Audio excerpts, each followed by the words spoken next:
ultimately, I think we're in an out-of-home measurement evolution. I always say when I'm doing any of the trainings is that, we've got new players that are in the market. We still have OMC, which is out-of-home measurement currency within the market focused on roadside. We have All Unite is obviously operating in a lot of these environments that were previously not actually measured, and particularly not measured in this methodology. So I think we are on that evolution and that path, but ultimately, the dream is to have as much of out-of-home and all of out-of-home measured.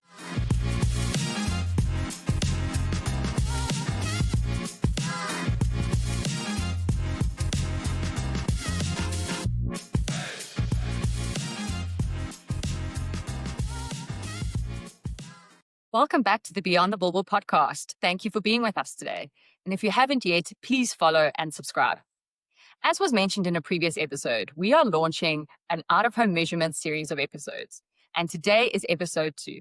We are very grateful to be hosting Rafe Usher-Harris, the commercial manager of All Unite EMEA, as our guest today to talk about All Unite, an out-of-home data provider that entered into the South African market in 2023. Today, we're going to be talking about their methodology, their coverage, and more. Rafe, thank you so much for joining us today. Thank you so much for inviting me, Kirsty and Lydia. So I think to get us into the episode, I think for those that don't know who All Unite is, it would be fantastic if you can give a short intro and summary about All Unite and about your global footprint. I think that's a really nice way to start. I think obviously the great story about All Unite is we started, I think, back in 2018, really in the out-of-home. We started the company as 2013, but in terms of being in the out-of-home industry, it's really been a journey since that point. I think to give a bit of a background, Esben Elmo, our CEO, sort of came into the business looking at it from the perspective of e-commerce, which he had started a successful number of businesses in. And what we saw obviously within the e-commerce world is you obviously have a Google Ads sort of setup and basis in how you sort of work and function as well.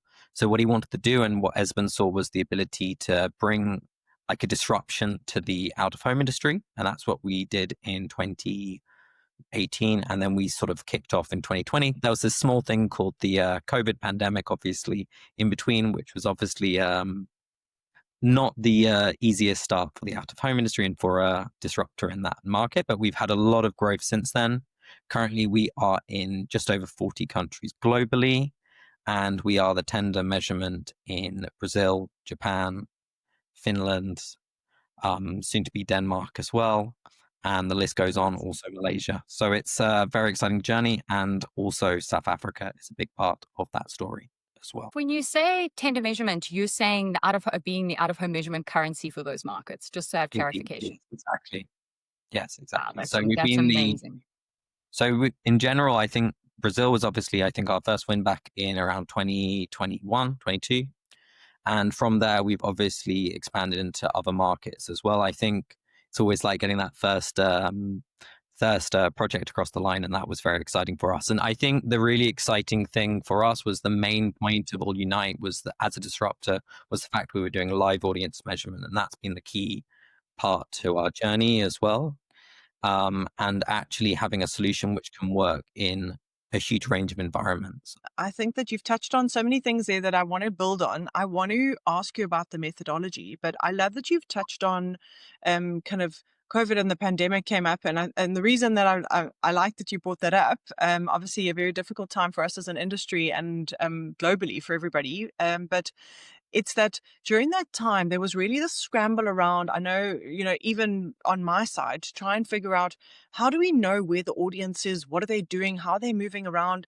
Suddenly, this giant spotlight on this gap of what our current currency at that time had was around how do we know what's happening in not real time, but changing to the changes in traffic, the changes to numbers of people, all of those things became things that we were all speaking about. I remember checking Google Mobility in desperation. There was Google Mobility information that had come out that we were using that as a guide of, okay, we know that there are X amount of people in these areas or this percentage of people. We can try to see some movement, but it really started to get the wheel turning for me around, well, if we do need measurement that reacts to real world changes, where does that take us? How does that land? What are the options in that space? And I think around that time, you also start hearing All Unite coming to markets. And specifically for the South African market, exploring those options. So yeah, I think it's a great kind of segue into us leading into understanding what is the methodology, how is the data put together. Can you talk us through what metrics All Unite are able to provide from a measurement perspective? Yeah, so I think actually you touched on a lot of really exciting parts of that. And I think one of the things we saw when we started off as well as, and what we've seen actually since, is the fact that you need to really provide that live measurement. And live measurement itself is exciting. There are obviously camera solutions out there, but also providing those hard metrics as well and methodology alongside it. And I think the core part, which I've seen, which has been a very important aspect to understand, is that live measurement builds, for example, the ability to see seasonality down. And we can, within our platform, go down to an hour basis, but also at the same time using a third-party data source. So what we actually do at All Unite is we're using these Wi-Fi sensors, which we call the live data. This is our first-party data.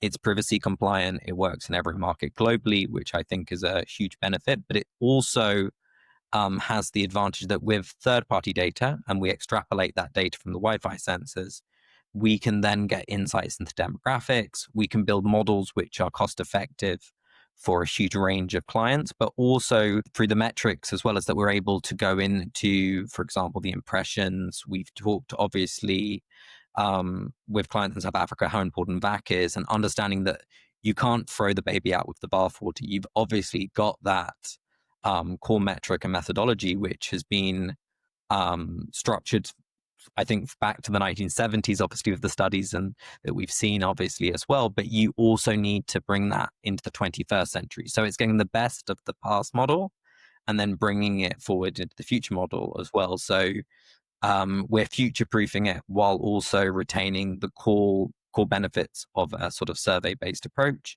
and also a methodology which is universally accepted. You touched on the environments that you're able to offer measurement for environments that are non-roadside. And I really, really love that about your guys' offering, is that it kind of taps into the mall space, for example, where you usually rely on kind of foot count as your only form of measurement available.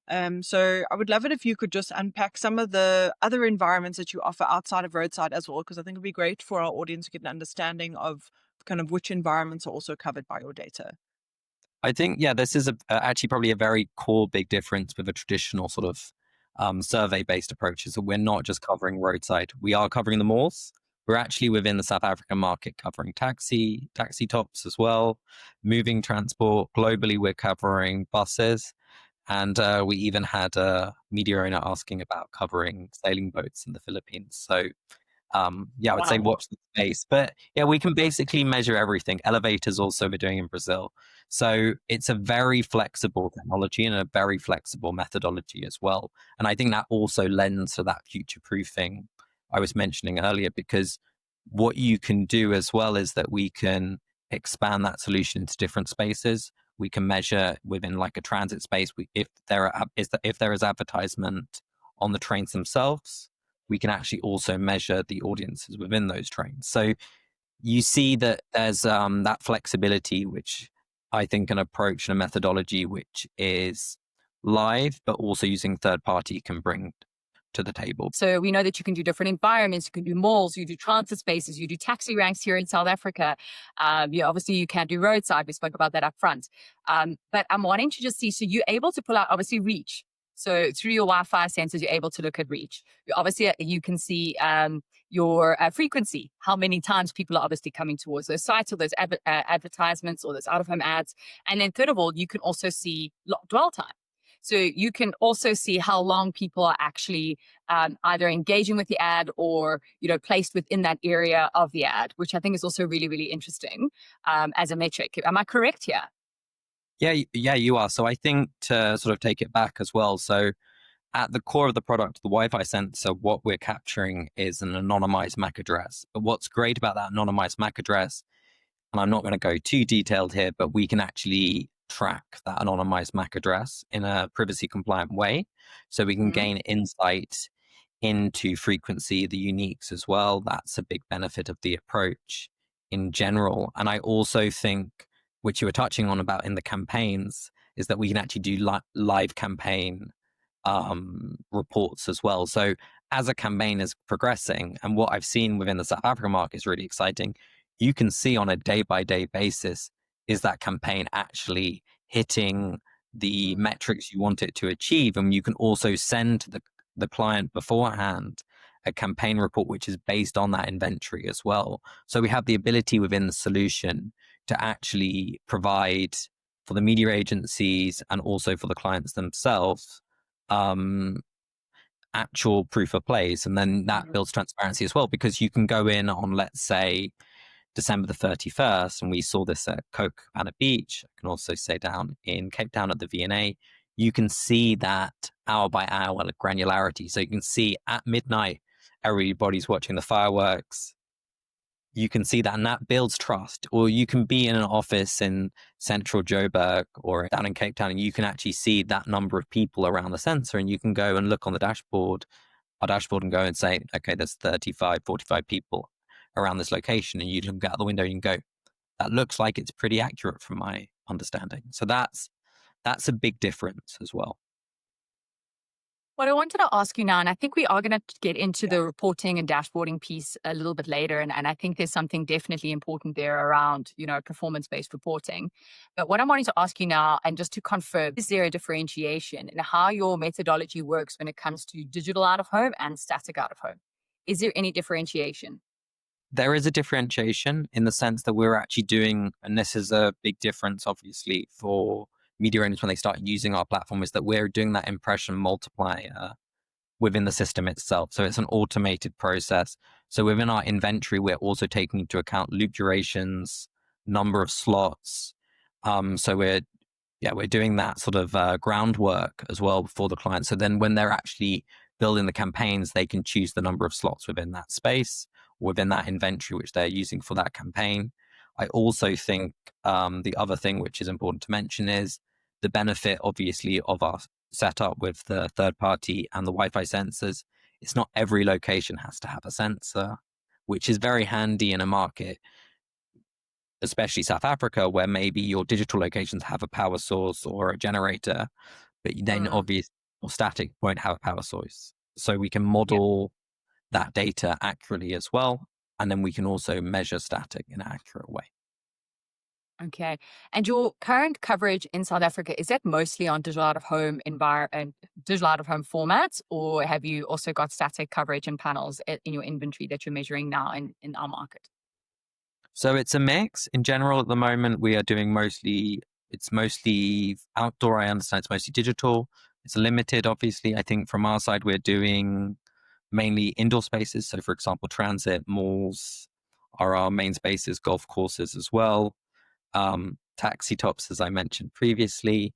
But yeah, there's a huge range of environments and spaces we're working with our media owner clients in the South African market. Yeah, thanks so much for outlining that landscape and also for discussing the difference between digital and static, because I think that it is kind of something that you need to go into the detail of. And I think as the market is becoming more familiar with measurement, and there's such a job to be done on measurement, on understanding the different options available. Hence the reason for this series that we've put together is that we actually want to shed light from an education perspective on what are the different options available. And I think for the agencies to understand when the information is shared with them from the media owners, if it says All Unite, what does that mean? If it says OMC, what does that mean? It's important that people understand the difference between these different formats or different measurement types so that they understand what they're looking at. You've touched on some of the formats and environments that you guys have available in South Africa. If anyone's listening that wants to get in touch, what is the process in actually saying, okay, we'd like to be involved, what happens next? If you could just talk us through a bit of the process on that side. I think in terms of spaces we're covering in South Africa, it's airports, it's malls, some of the roadside as well, golf courses, and yes, as I was mentioning, taxi tops. I think when it comes to how to move forward, I think the best way is probably you can reach out to me, and I think that would be the easiest way to go about that. When it comes to how to get started with All Unite, which I think also leads into that conversation, we have different setups. So as I always say, we have the Suzuki option, it's reliable and small, and then we go to the Ferrari option as well. So we often have a product for everyone. We work on a sort of tiered basis as well with our project. And then also within the solution, we also are very pro getting POCs. We also look into different models to work with different clients as well, based on their needs and their resources or requirements as well. While we're on the Suzuki and the Ferrari option, could you give us an idea from a cost perspective? And it doesn't need to be the exact cost, but for anyone listening who's wondering what might something like this cost them if they wanted to go maybe very basically. And also, is it charged per panel? Do you guys charge for kind of up to 10 sites? Or if you could just give a bit of information around how the pricing structure works. Again, obviously understanding that for purpose of the podcast, this is a general discussion about costs and not an actual cost estimate that you're going to be providing, but just a general guide for anyone who's listening. Sometimes it can be, even quite intimidating to reach out to specifically an international data partner to say kind of, what are your prices? Or the assumption is that is something that's only for the bigger media owners. So if you could give us a ballpark figure just to kind of have a figure in mind for some people who might be wanting to know. For sure. So I think that's always a question. I also think as a European-based company, it's always the first question that people have. They always think we're going to be charging a lot, and often Yes, I think, and we worry about the exchange rate. That's the biggest right. factor. But yeah, I think the core thing is that we do is that we have this tiered basis as well. We work on a per screen basis, but for a proof of concept, we charge around 4,000 USD, and that's around 20 screens to get started. As we move forward, we have a volume pricing, so it does get a lot cheaper. So if you've got 200, it's going to get cheaper, but we're also taking into account your needs as well. So everything's like an add-on potentially. So we can start off on a very basic measurement. So in terms of a per screen basis, we can range from probably around 10 US dollars per screen. You spoke about 20 screens plus. And what's interesting for me is that, a lot of the smaller media owners don't have, even 20, they've got below 20. So I think, it's good that you do have like these ad hoc type models where you can look at, depending on what their needs are specifically. Prime Media Out of Home puts your brand front and center wherever your consumer lives, works, travels, and shops. From eye-catching billboards and digital screens to high-traffic taxi ranks, buzzing malls, and right inside the store, we connect you to your audience at every stage of their journey. Awareness, consideration, purchase, we're there. We don't just place your brand, we amplify it, elevate it, drive it forward, outdoor, rank, mall, in-store, nationwide. Prime Media Out of Home, powering brand presence across South Africa. I just want to just change gears a bit because I'm putting on my agency hat now. I know we've been looking at things from a media owner perspective, but I'm putting on my agency hat now. And I wanted to just talk to you about, first of all, okay, let's talk about your performance-based reporting, which I think you touched on early on, which I think is fantastic, is that, clients are asking for, how did my campaign perform? And, when we look at fixed measurements, it tells us what we plan to achieve. And obviously with your data, you can look at historical data to see kind of what you plan to achieve when you're planning your campaign. But it's so great, when you can go back to your clients and say, well, this is actually the performance. This is how many people we reach. This is how long they were at your sites. This is how many times we reached them. This is the unique reach. These are your VACs, which as we would have spoken about in our previous episode, VACs are called visually adjusted contacts. It's a measurement metric in out of home. And it's so great for clients to see that because it's not just, we planned to reach, 100,000. It's actually, what did we reach? How did we perform as a medium? And clients are asking more and more for out of home to be able to provide that type of, rational and post-campaign reporting. But then a step further is also like being able for clients to be able to, calculate their return on advertising spend. How much did they actually invest into out of home and how many people did they actually reach? And then obviously the next step of that would be attribution modeling, which I know a lot of media owners and clients at a global and a local level are working on. But I think it's fantastic to be able to have some form of data to go back and report back to your clients.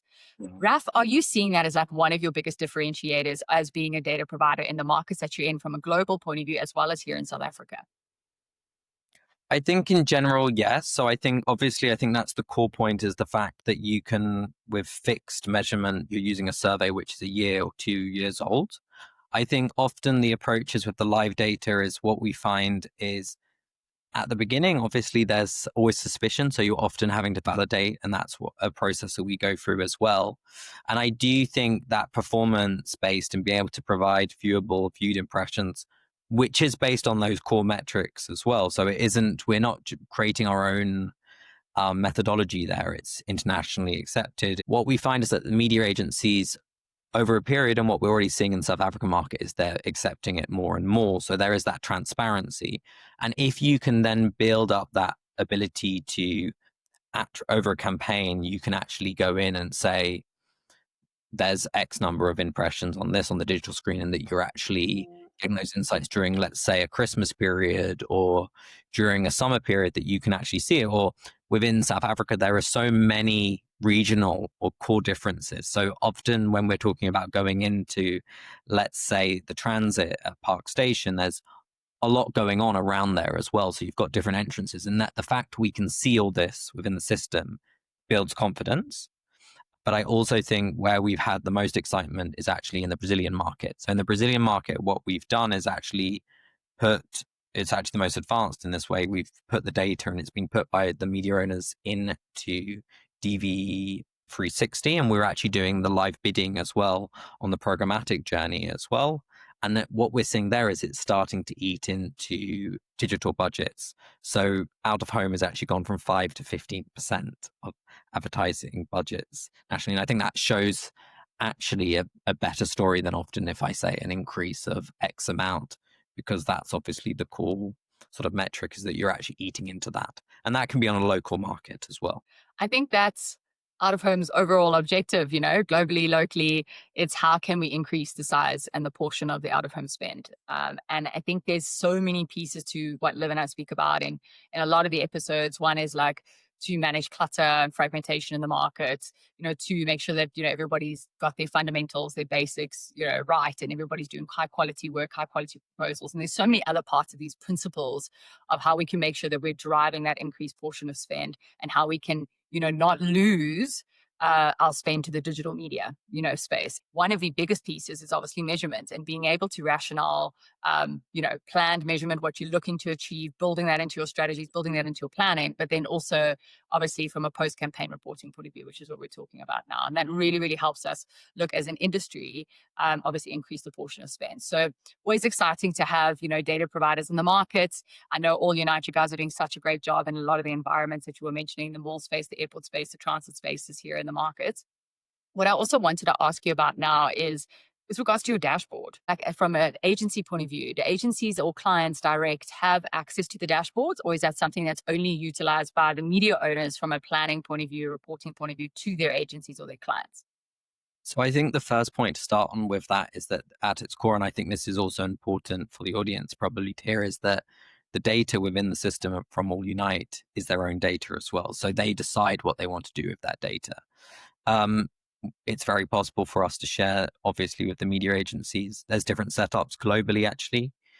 So media agencies can go in and look at the measurements in their own campaigns, so we can build that into our dashboard and solution. But there are often different ways that different markets work. So some markets, what I've seen is often the agencies going in and actually planning the campaigns as well. So there are those different setups, and we have a solution which is flexible enough to basically suit individual needs actually on that side. As we head towards our close, I wanted to ask you something. You touched on the Brazilian market and how they had managed to kind of, through the use of your data and methodology, actually move the needle from an out-of-home investment perspective. And as Kirsty mentioned, I think that, one of the major questions around out-of-home is how do we get more media spend to the channel? And often that is so closely linked to measurement, is that the clients, the CFOs, the CMOs, everybody's asking, how do we know it works? How many people are we reaching? How many people are we actually reaching?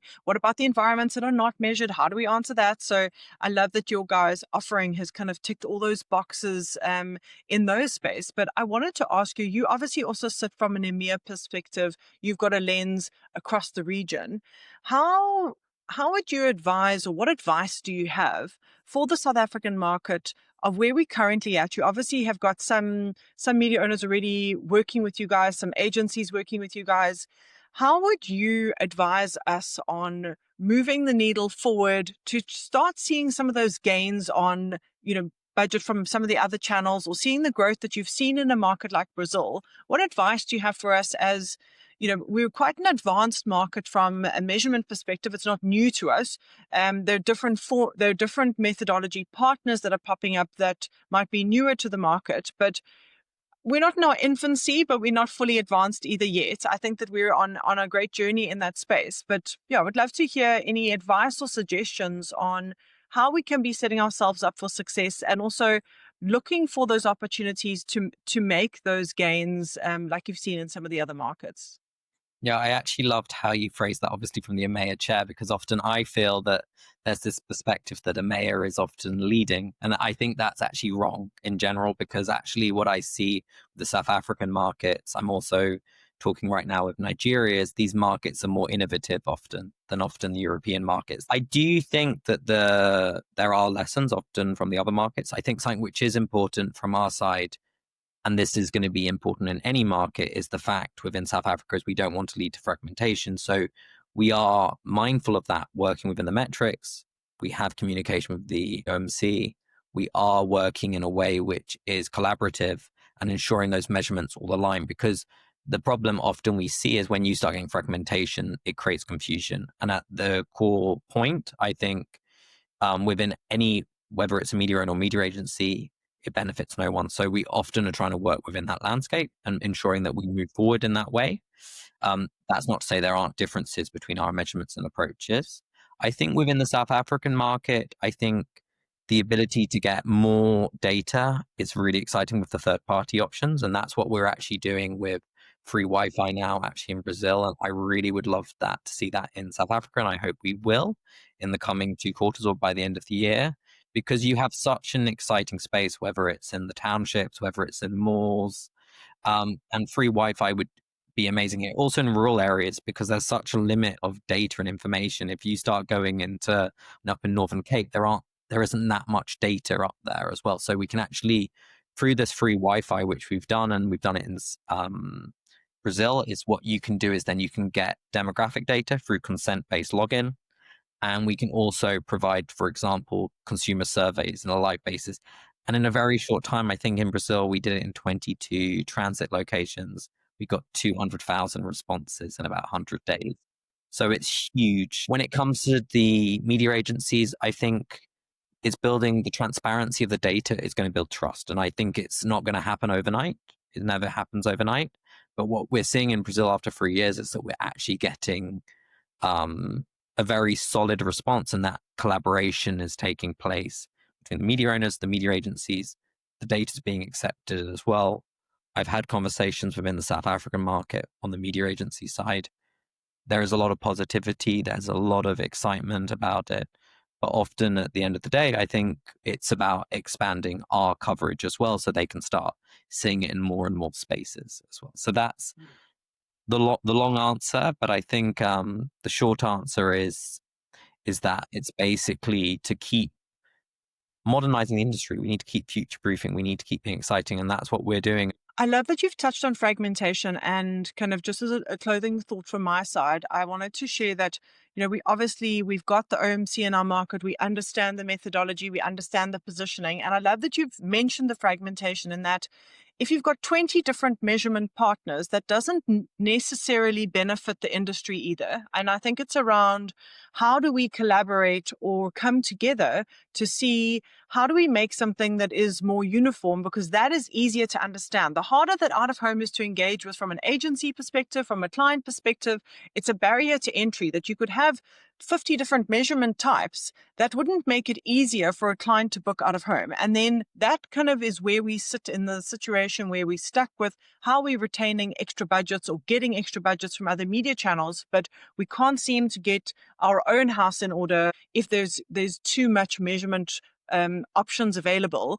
And what I also love about your guys' offering is that you're aligned from a VAC perspective. So I think as an industry, we've come on a journey and understanding what is a VAC, why is a VAC, where does it come from? I don't think there are any questions around why we're doing this anymore. Everybody has accepted that there is this VAC methodology that is global best practice.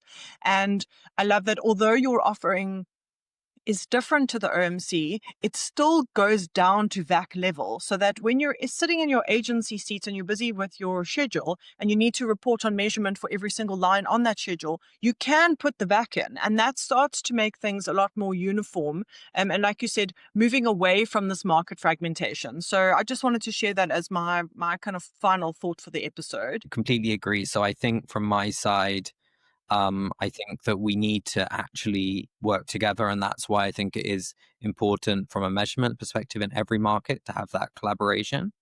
I think there is often space for multiple audience measurement providers, but it does need to be following the same, for example, methodology and structure, because as you're stating, it does add that confusion. And I do think the one thing which goes back to the beginning of what I said, as well as that All Unite, we are able to cover spaces which the current model for roadside is unable to cover. So that's what I think is a huge benefit as well. I think we need to remove the tensions when it comes to out of home as a medium, and when agencies and clients are wanting to book the medium, report on the medium, that we need to remove as many of those frustrations and tensions, because that will ultimately help us get onto more schedules and help us to obviously increase spend to the medium. And I agree with the pieces that both of you have mentioned today. I think that all out of home in South Africa needs to ultimately be measured, but I think we're moving in the right direction. And ultimately, I think we're in an out of home measurement evolution. I always say when I'm doing any of the trainings, is that, we've got new players that are in the market. We still have OMC, which is out of home measurement currency within the market focused on roadside. We have All Unite is obviously operating in a lot of these environments that were previously not actually measured, and particularly not measured in this methodology. So I think we are on that evolution and that path, but ultimately, the dream is to have as much of out of home and all of out of home measured. Raf, thank you so much for joining us today. It's been fantastic to have you on this episode. We're just super grateful to have had you here to talk all about All Unite, what your global footprint is, what your methodology is, what your coverage in South Africa is, and just sharing your expert opinion, obviously sitting in an EMEA seat. And we're very, very happy to have had you with us.